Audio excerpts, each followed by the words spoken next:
Vincent, il va nous dire comment être cool, zen, créatif. Qu'est-ce qu'on fait pour être plus créatif? Ben oui, alors j'en avais parlé juste avant les vacances, j'ai dit pourquoi il fallait être, c'était intéressant d'être créatif. Aujourd'hui, c'est comment on fait pour être plus créatif.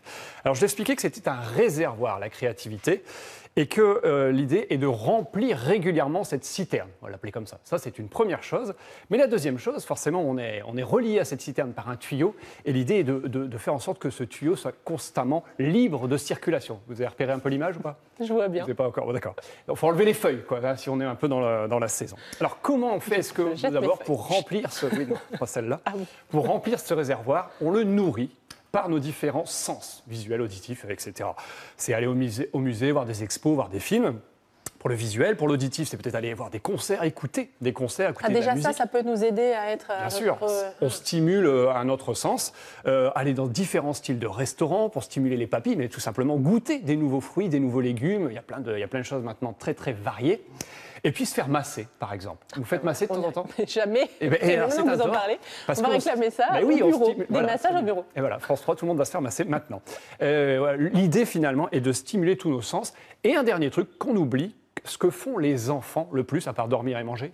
Dormir et manger, jouer avec des petits trucs en plastique sur lesquels on se fait mal aux pieds quand on marche dessus. Par exemple, la créativité, c'est être un enfant, avoir son âme d'enfant, donc jouer comme un enfant. Les jeux de société sont des super vecteurs de stimulation de créativité. C'est très important. Voilà. D'accord. Alors, est-ce que les gens connus pour être créatifs agissent différemment des autres? Du coup, est-ce qu'on peut s'influencer de leur comportement, essayer de faire comme eux? Il a été remarqué un comportement commun à beaucoup de gens créatifs.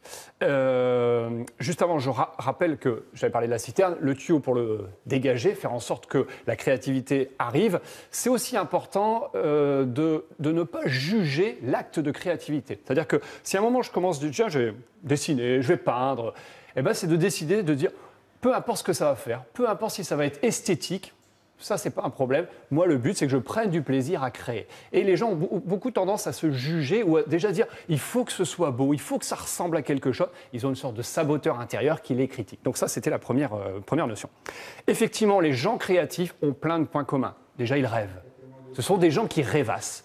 Donc, ils acceptent d'être... C'est pas une perte de temps, ça. Ça n'est pas une perte de temps, je l'avais déjà dit. Ils acceptent de se retrouver seuls pour rêver. Ce sont des gens qui travaillent et qui laissent parler leur créativité aux heures qui leur conviennent. Parce qu'il y a des gens qui sont plus créatifs le matin ou le soir. Moi, par exemple, je suis très créatif le matin, au saut du lit. Donc, je fais en sorte de travailler. Moi, je suis très créative à 10h15. Donc, je vais vous laisser. Je vais aller faire un dessin. Oui, mais ils s'organisent comme ils peuvent, évidemment. Voilà. Ce sont des gens aussi qui sont à l'écoute de leurs émotions.